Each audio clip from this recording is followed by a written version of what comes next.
high call series. Morning, children. So we have completed the previous lesson in the last class, and now we have to start a new lesson, and that is maps or guides. So in the previous class we have seen the salient features of a globe. So globe is actually a miniature model of the earth. Okay, miniature means small sized.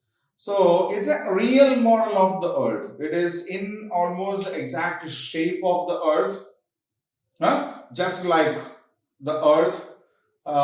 This is also round in shape, and earth has a tilt, a slant. Yeah, same way the globe also has a tilt, and it is fixed on the stand with that tilt, isn't it? It is fixed on the stand with that tilt. Then it also can be rotated on its axis. We can turn it on its axis. It has all the imaginary lines that we draw on the earth, like equator is there, Tropic of Cancer, Tropic of Capricorn, Arctic Circle, Antarctic Circle, polar belts, then the meridians. So all major latitudes and longitudes are marked on this particular globe. All the physical features also. Wherever we have land areas, we can find the land areas on that. The entire water content like the seas, oceans and all are represented on that. So, when we compare with the size or the shape of the earth, and locating the exact places in relation with that of the earth, then globe cannot be replaced with anything else, because globe is nothing else but an exact smaller representation of the earth we have.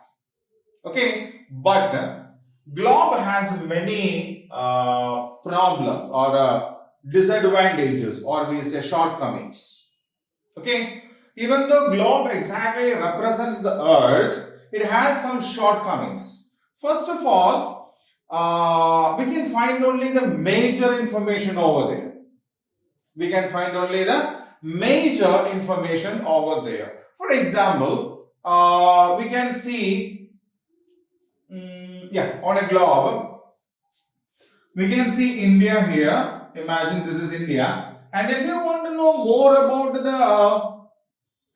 the Lakshadweep Islands or Andaman Nicobar Islands or even Sri Lanka, we can hardly see some dots here.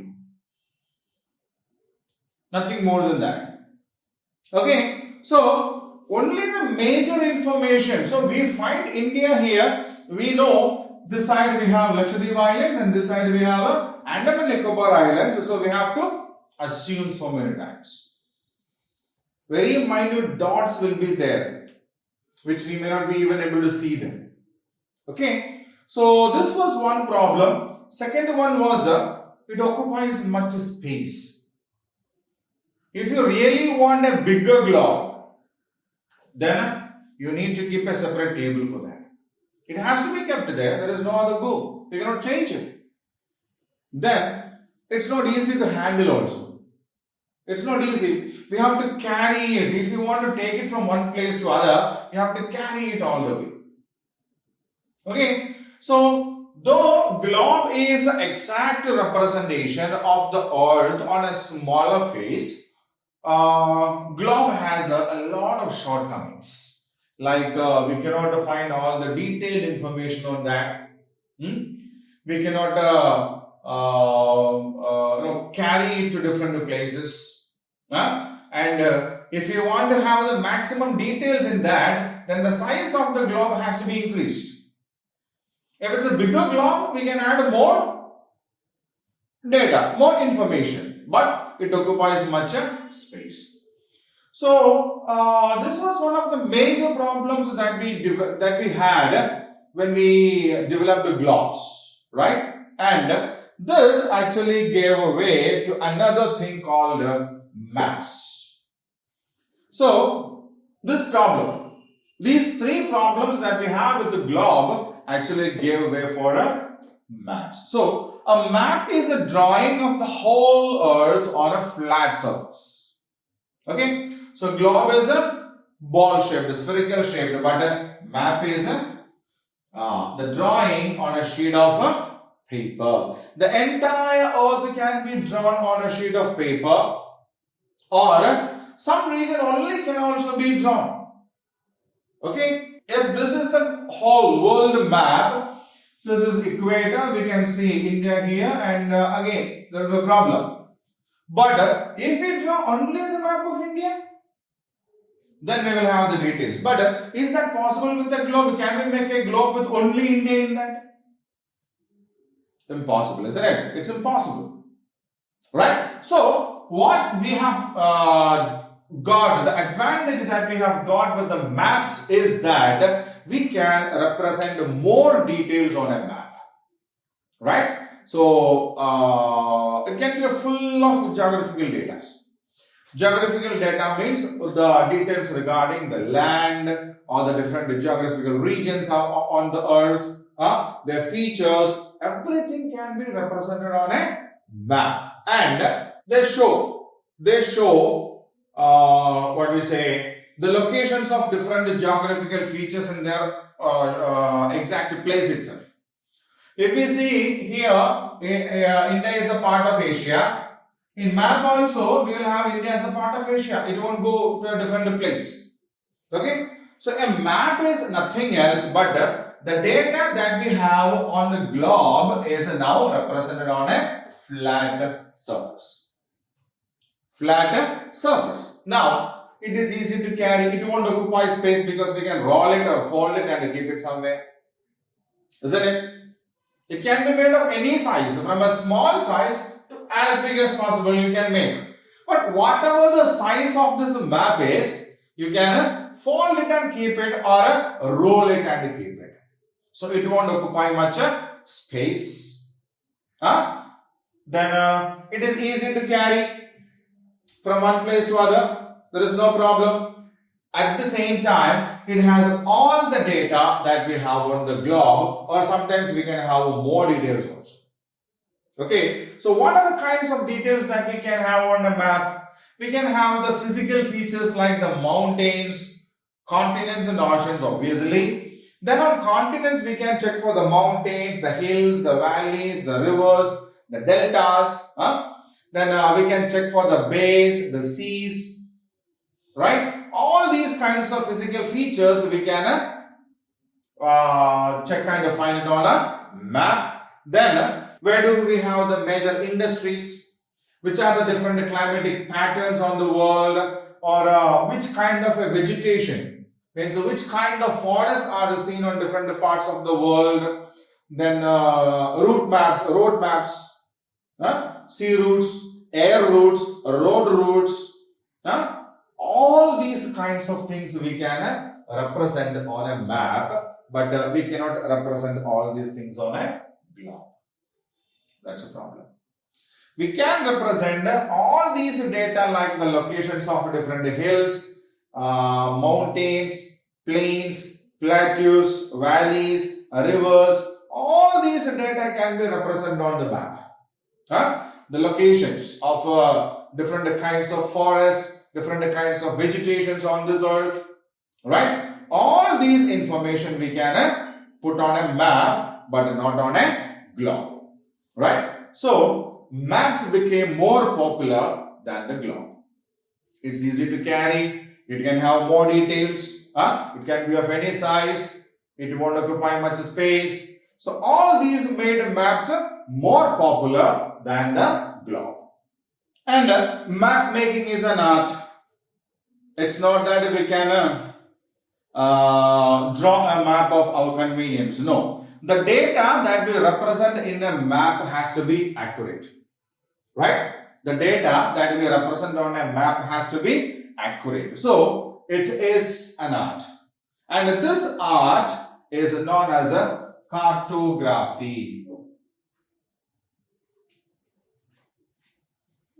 So the art of map making is called cartography, and the people who make maps are called cartographer.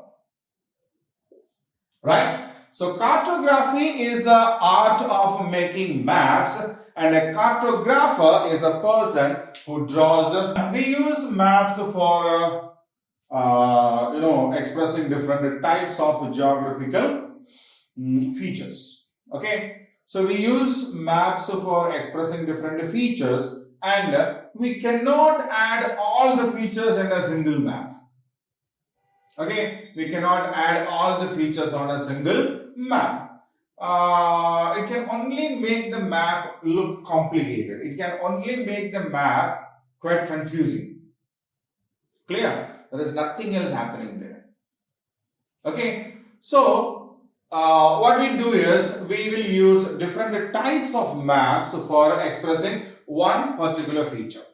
Okay, so just because of this reason that we use a different type of a map for expressing a particular feature, we have different types of maps. Different types of maps. So this helps us actually see only one particular feature is being expressed in the map. So it gives us the freedom to have maximum data regarding that. Okay, for example, the first type of map we have is called a political map. Right? So look at this. This is a political map of India. So what can we see there? Yeah, we can see the physical boundary of India, isn't it? In the ocean, and which is the boundary line that we have with the Pakistan, and there China, here Nepal, there Bhutan and Myanmar, isn't it? Everywhere the boundary of India is seen there. Then we have the states of India inside it, isn't it? We can see the states of India. See, the states also have boundaries. The state also have boundaries. Just like we have walls for the different rooms in our home, the states also have boundaries. Okay, we can see them, and every state has a capital. That capital also can be seen there, isn't it? Every state has a capital. That a capital can be seen there, and the major cities are also seen there, isn't it? So a usual political map do not have these major cities and all, but as we are dealing only with the political features of a region, we can include the major cities other than the capital. Every state will have such kind of some cities will be there, which is important other than the capital city, isn't it? Yes, such cities are also mentioned in the political map. So a political map deals with the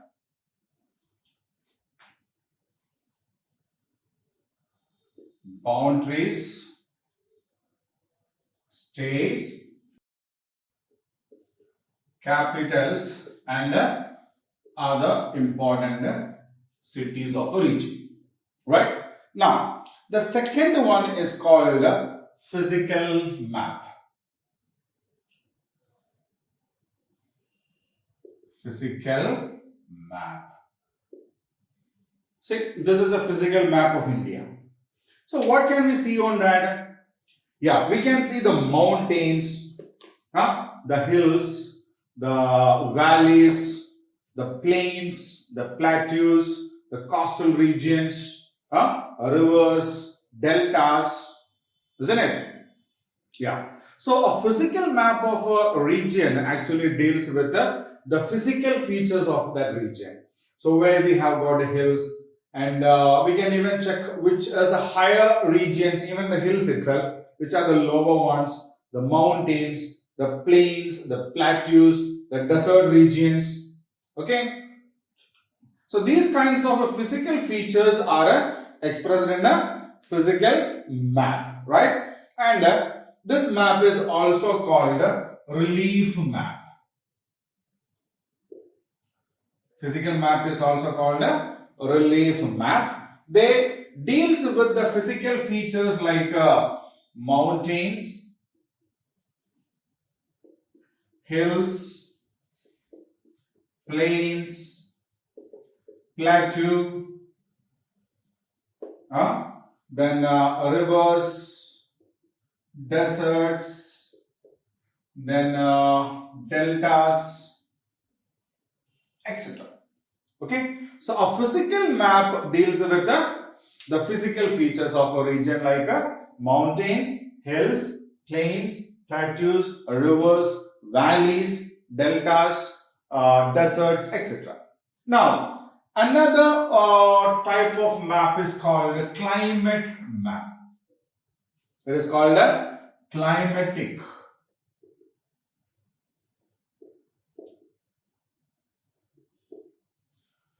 So we know we get weather predictions. It may rain today, or there is a depression that is being formed in the Bay of Bengal, which is moving towards the coastal region. The wind will be blowing at a speed of, say, for example, 193 nautical miles per hour, isn't it? So how do we know that? Yes, we get this maps from the satellites. Okay, so they check the formation of the clouds, the positions of these clouds, and the movement of the clouds in different regions also. So look at this. So this is a climate map. This is a climate map in which we can see the movements and the formations of different clouds. Okay, so these maps will be taken continuously using satellites. So that we can see in which way the clouds are moving, and how much time has it taken to move from one place to other, so that we can calculate the speed of this movement also. Okay, so a climatic map actually deals with the weather conditions. So it's based on these kinds of information that they gather. They predict the weather, direction of wind, then pressure, wind and direction of the movement of the wind and the pressure belts like depression and all. Okay. Then the regions which we get more rainfall. So we have we know that there are monsoons. So when the monsoon comes, which region gets the maximum rain, which region gets the minimum rain. Okay, all these kinds of information we get a complete weather reports of the regions we get from a climatic maps. Okay, so what are the features that we get from the climatic map? Weather conditions, wind speed, pressure formation, etc. So climatic maps are used by the experts to make the predictions regarding the weather conditions of a region, right? So they are called climatic maps. If you have the habit of reading newspaper, especially the Hindu, every day we can find the most important climatic map in that. They will print in that, right? Okay. Now, the next one is called vegetation map.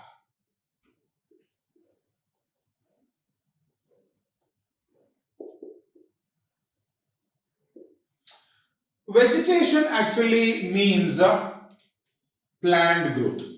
Okay, we know deserts are there where there are no plants. Plains are there where we have got grassland kind of stuff. Hilly regions are there which have got a thick forest covers are there, isn't it? So the plant growth differs from region to region. Some regions will have a thick plant growth like dense forest and all. Some regions will not have any plant growth at all like the deserts, right? So vegetation map actually deals with where in a particular region we can find this kind of vegetations. See, this is a vegetation map of India. So the color variations in that it shows which are the forests, which are plain land areas where farming and such kind of activities are happening, which are the meadows, the grassland areas, right?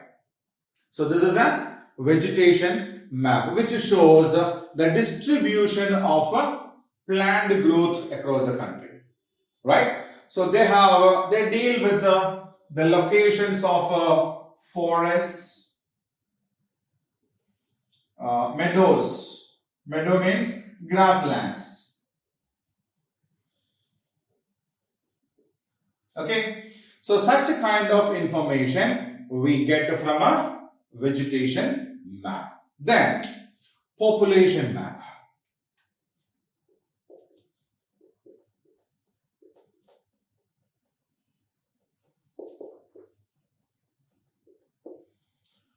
Population map actually gives the areas with the population. See, if we check the towns and cities, they have a more population, and if we check the villages, they have a less population, isn't it? So, population varies from region to region. When we check the metropolitan cities like Mumbai, Chennai, Hyderabad, Calcutta, Delhi, it's densely populated. It's very high. The population is very high. But when we go to villages, yeah, the number of people are very less. See, this is a population map of India.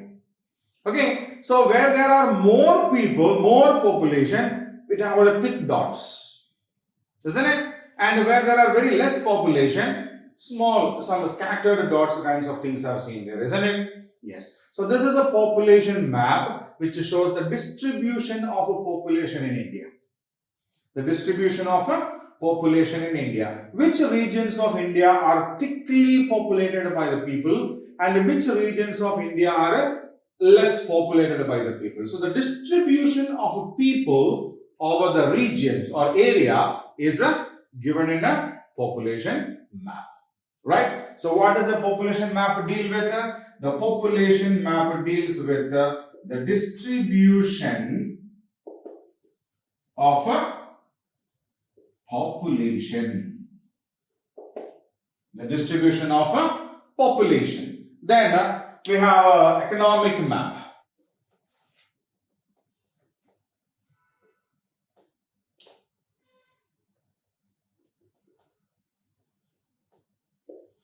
Economic map deals with the areas where we have economic activities happening there, like industries, agricultural areas, seaports, trade routes, okay, then mining centers, okay.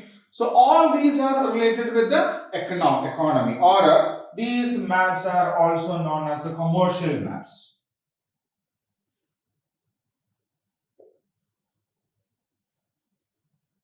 Means they deal with the most important business activities of the region. So which are the areas where we have different kinds of industries? Okay, which are the areas where we grow a certain kind of crops? Like for example, if we want to say the regions where we have rice growing in India. Rice is not grown throughout India. Some regions are there which are very famous for rice. Some regions are famous for sugarcane. Some regions are famous for wheat. Okay, almost all the agricultural products have this issue. Okay, then industries. Where do we have shipbuilding industries? Where do we have iron and steel industries? Where do we have automobile industries? Okay, so all these are business activities of production and sales. Then trade routes. Trade routes. Trade routes means, yeah, the major routes through which we carry a lot of these kinds of goods that are produced. Seaports, from where most of these are exported. So these kinds of commercial production and distribution are shown in a economical or a commercial map. See, in this map, we can see the major port regions are there. Major port regions are there. Then we have the industrial units also in this map. Okay, it's clumsy. It looks clumsy because all industries are mixed up in that. The mines, the industries, the routes. Okay, but when we want to study a particular item, for example, if we want to study only the coal mines in India, then we will go for a separate map for coal mining. But that comes under economic or commercial map. Okay, so an economic map or a commercial map deals with industries, agricultural production,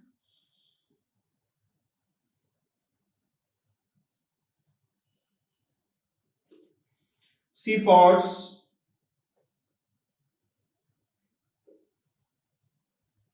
trade routes, etc. Okay.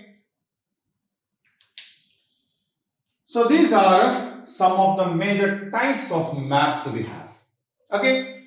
There are still plenty of maps are there, but some major different types of maps that we need to know. Okay. The first is a political map which deals with the boundaries, states, capitals and cities of a region. Then we have a physical map which deals with the physical features of a region like mountains, hills, plains, plateaus, rivers, deserts, deltas, etc. It's also known as the relief map. Third is called a climatic map which deals with the different features which can affect the weather conditions, wind speed, pressure belts, etc. Then vegetation map is the fourth one which deals with the distribution of forests, grasslands, meadows, plains, etc. Population map is the fifth one which shows with the distribution of population, which regions of a part of an area is thickly populated and which are less populated. Then we have a economic map which deals with the industries, agricultural productions, seaports, trade routes, etc. Okay, so all these maps are useful for different people, and the major problem with the globe is that we cannot have a separate globes for this.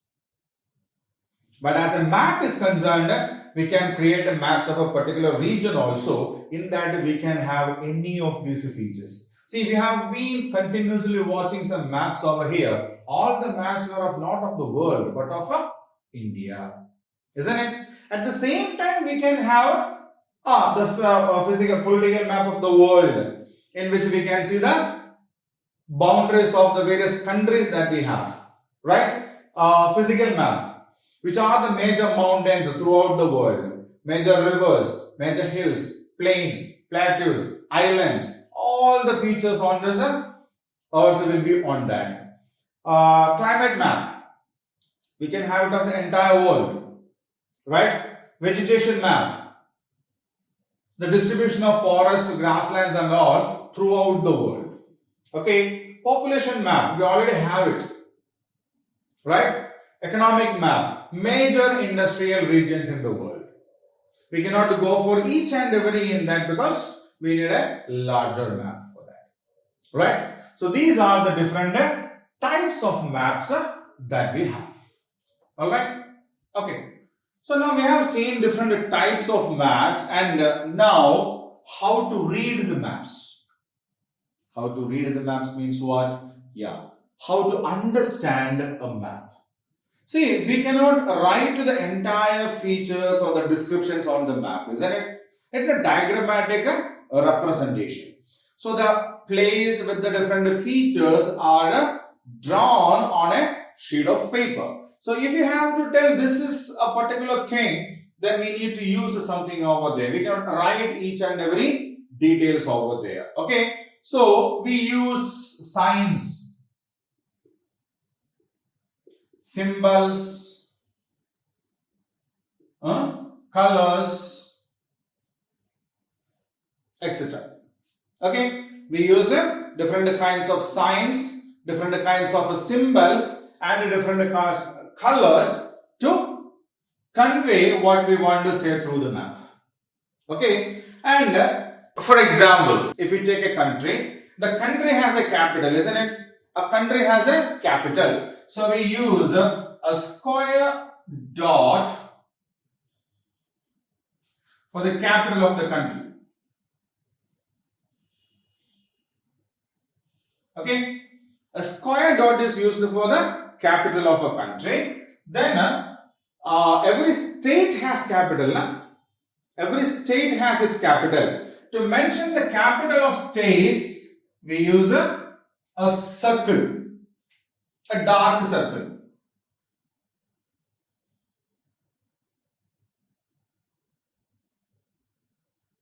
Okay, a blackened circle we use to mark the capital of the states. Now, we have major cities other than the capital.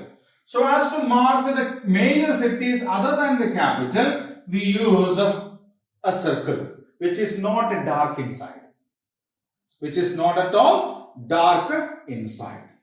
Okay. So these are different kinds of signs that we use. Right? And if we want to say for example, different types of industries that are there in India. So for one, for example, iron and steel industries are triangle. Iron and steel industries are triangle. Automobile industries a star. Okay. And for some other industry, for example, sugar industries, we use a square, a box. Then for cotton industries, we use a circle. For woolen industries, we use a circle that is darkened inside. Okay, we use these kinds of different signs, and here they say at the bottom part of the map there will be a box, right? In which they say this is a iron and steel. This is a automobile. This is a sugar industry. This is a cotton industry. This is some other industry. So in the map, wherever we see a circle, now we need to understand, okay, this place we have a cotton industry. At some other place there is a triangle, then we need to understand, okay, this is a place where we have a iron and steel industry, right? So we use different kinds of signs to express the content part, means they are conveying it. Okay, so as we use these kinds of signs, symbols and colors for expressing what they want to say, we call these things the language of the map.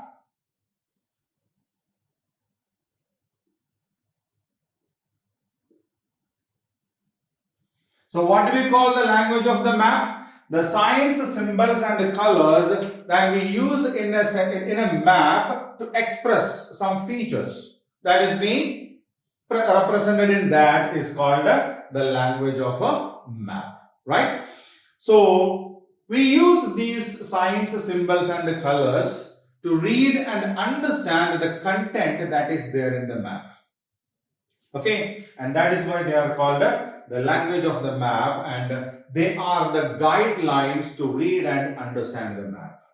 So understanding these kinds of signs, symbols and colors in a map is very, very important, right? And now we will analyze some of these in detail, and in that the most important one to understand a map is directions.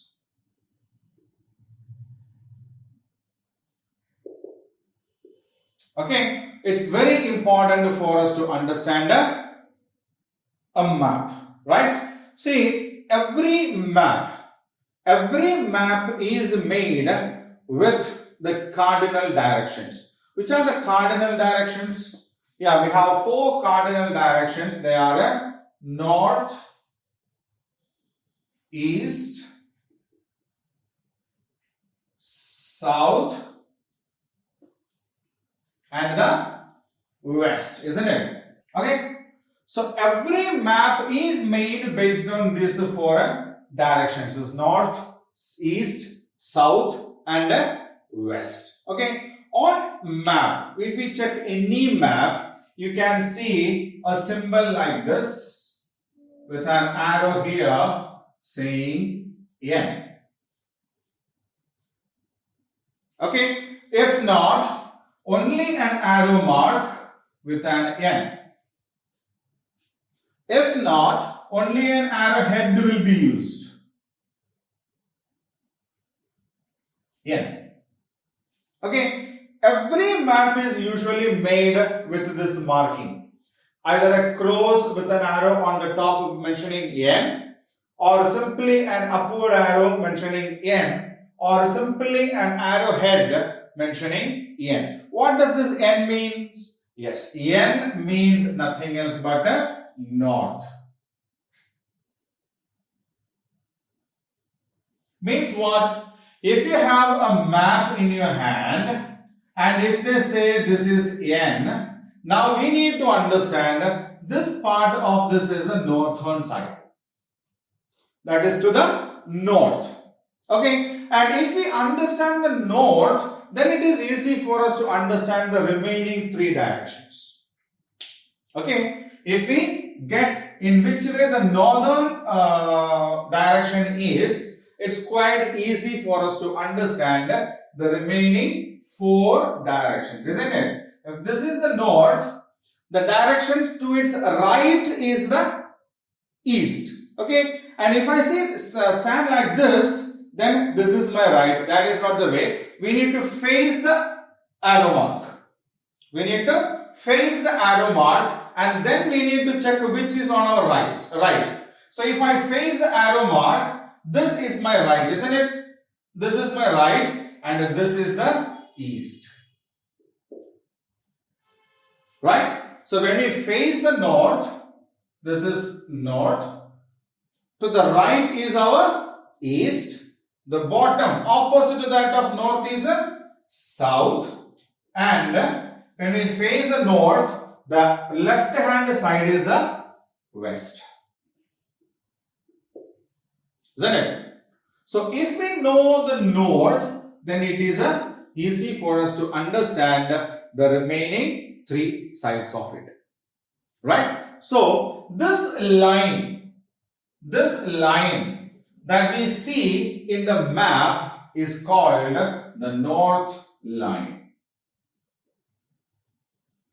So what do you mean by the north line?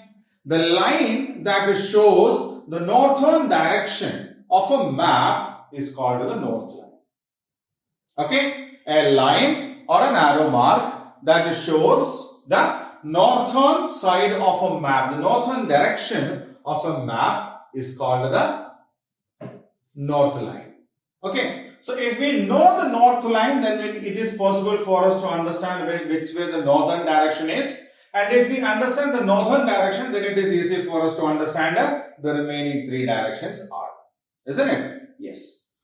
Now, the second is subdirections.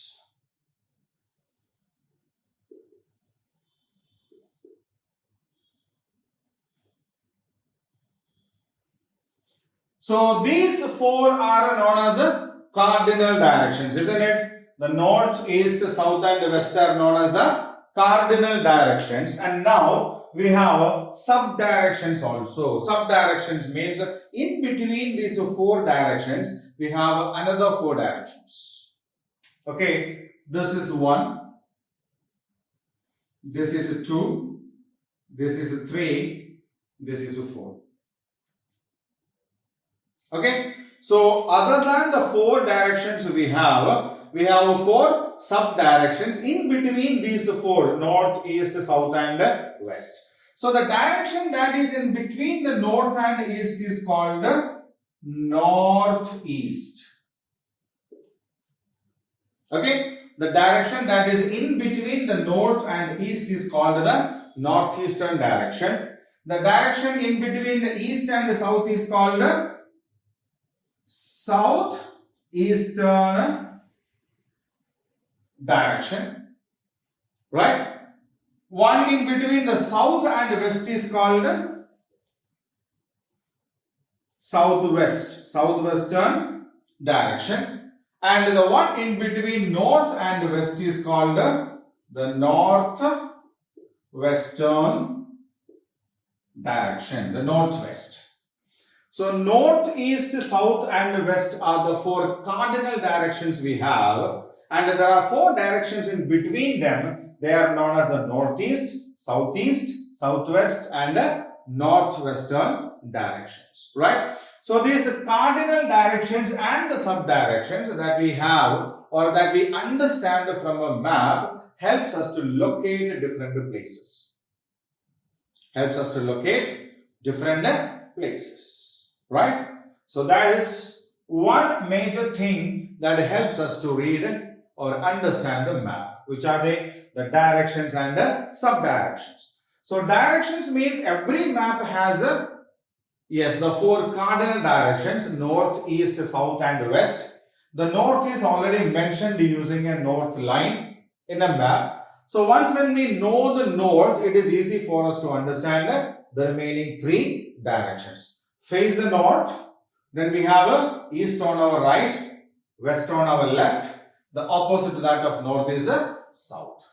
Right? Now, the next is the sub-directions. Sub-directions means the directions that lie in between the cardinal directions. We have one in between the north and east, that is known as the northeast.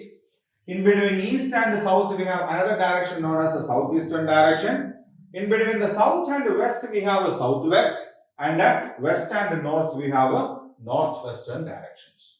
This cardinal directions and the sub-directions together help us to locate different locations on the map. Now, the next is a scale, or we simply can call them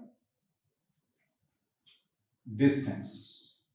So we have already, we know that Earth is a vast body and we are bringing the entire details of this into a sheet of paper. So what happens is, we cannot keep the entire size of a thing in the drawing.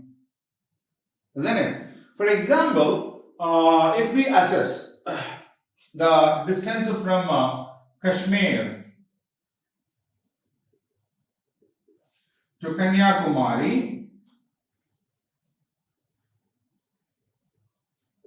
what is the distance? It's approximately 3000 kilometers. It's approximately 3000 kilometers. Is it possible for us to draw this 3000 kilometers on a sheet of paper? It's impossible, isn't it? Yes. So when we draw a world map, we can see the peninsular region over here, and the political map of India is shown there, and this is just this much. Just this much. And if we want to know what is the distance from Kanyakumari to Kashmir, then we need to, can we measure it over here? Can we measure the distance from Kashmir to Kanyakumari in a map? We can. We can. How? At the bottom of these maps, they will give us a scale. What do they say? 1 centimeter is equal to 1000 kilometers. Okay, so what does that mean? 1 centimeter on the map represents 1000 kilometers on the land.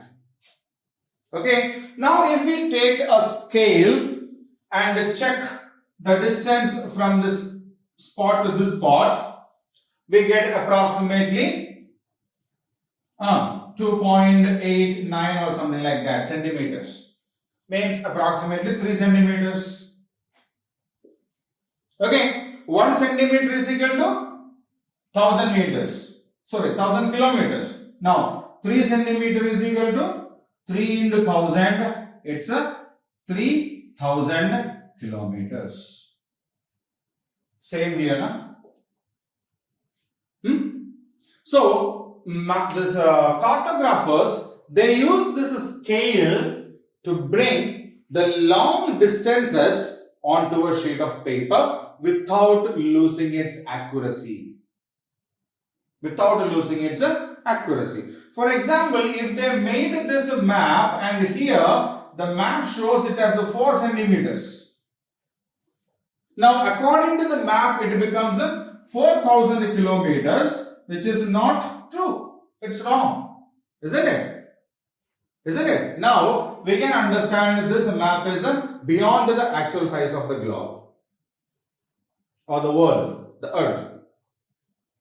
So, if that accuracy has to be brought in while making the maps, they need to follow this scale. Right? So, cartographers usually follow the scale to bring in what? Yeah, the entire distance that is available on this earth onto a sheet of paper. Okay, so now distance or scale is a rational measurement, on the earth which is brought onto a sheet of paper. This is done so as not to lose the accuracy of distance on the earth in between two places. Clear? Yes. Now, the next point that we need to discuss over here is colors.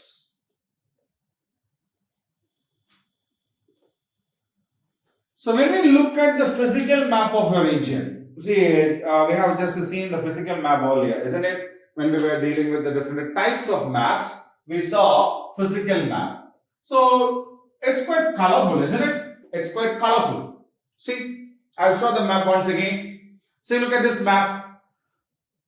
They use different types of colors in that.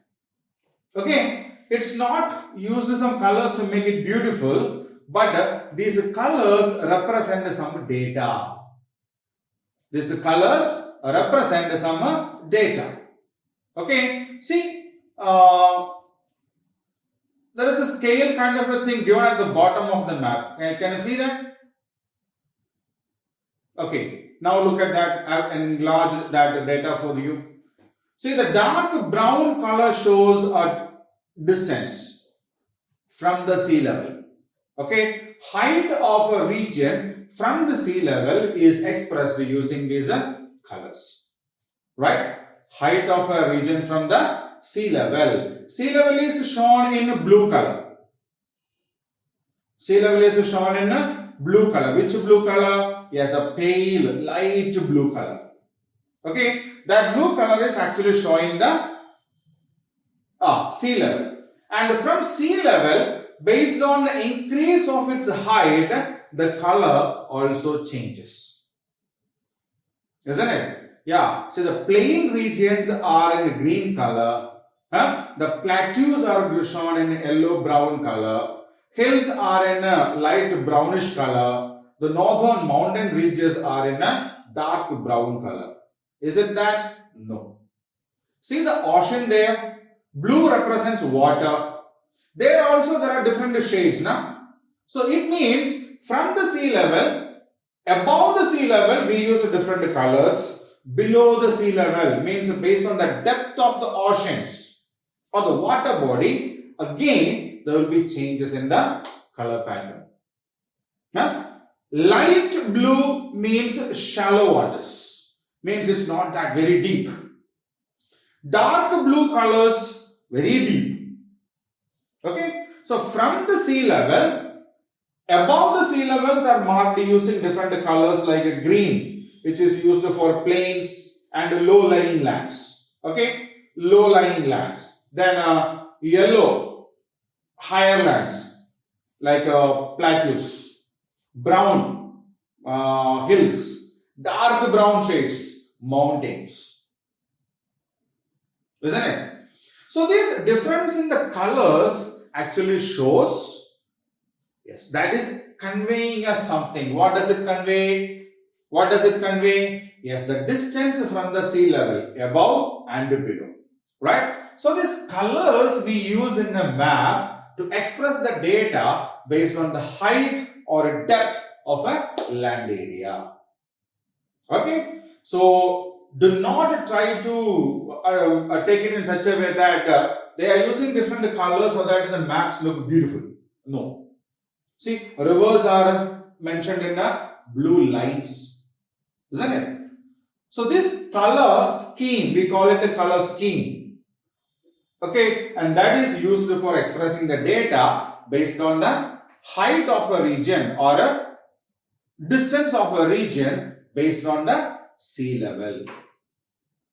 Okay, so the next is the signs and the symbols that we use in a map to read it. So when we draw the entire features on the earth onto the map, then we have to use we have to put a lot of information in that, a lot. Okay, so when we have to put all the information into a map, then we have to use different symbols also. Okay, like For example, if you want to draw a political map, then it should show the international boundary. For example, if we talk about the political map of India, then we need to show the boundary in between India and Pakistan, or India and China, or India or Bangladesh, India with Nepal, India with Bhutan, India with Myanmar. These are regions are called international boundaries. So, when we draw a map, the international boundary will not be marked with a straight line. What do we do? Yeah, we have a pattern like a long with two short dots. Again, a long with two short dots. Long, short, long, short. So that entire boundary will be drawn in this particular pattern.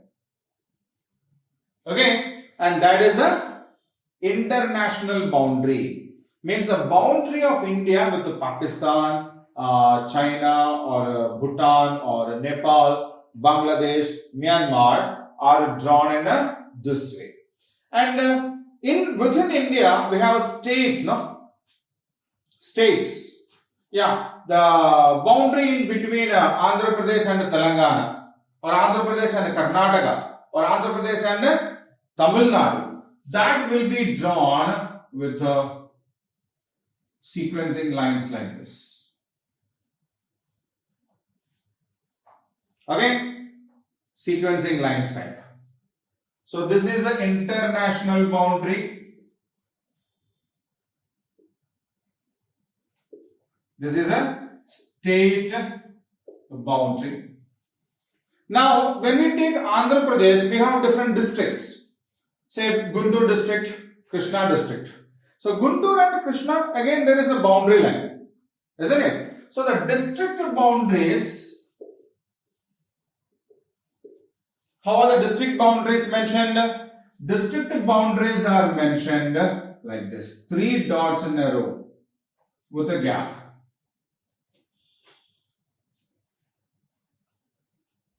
Okay, 3 dots in a row with a gap in between shows that is a district boundary. Again, tehsils are there, or village boundaries are there.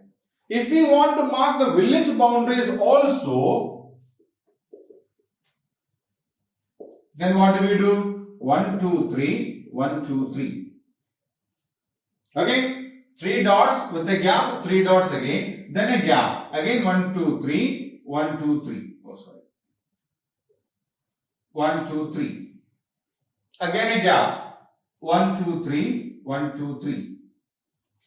So there will be a medium range gap in between the third and the fourth dot, and once the sixth dot gets over, there will be a gap, and then comes the next 3 dots. So when we look at a map, if we come across this kind of a boundary there, then we can understand, okay, this is a district. If it has this kind of a boundary line, then it is a state boundary. If it has a long and too short, or the sequencing of lines, then we call it an international boundary. Right? So these are different kinds of signs that we use in a map. If we have to show rivers, okay, and rivers have got some what we call the catchment area kind of a thing, then what we do is we will use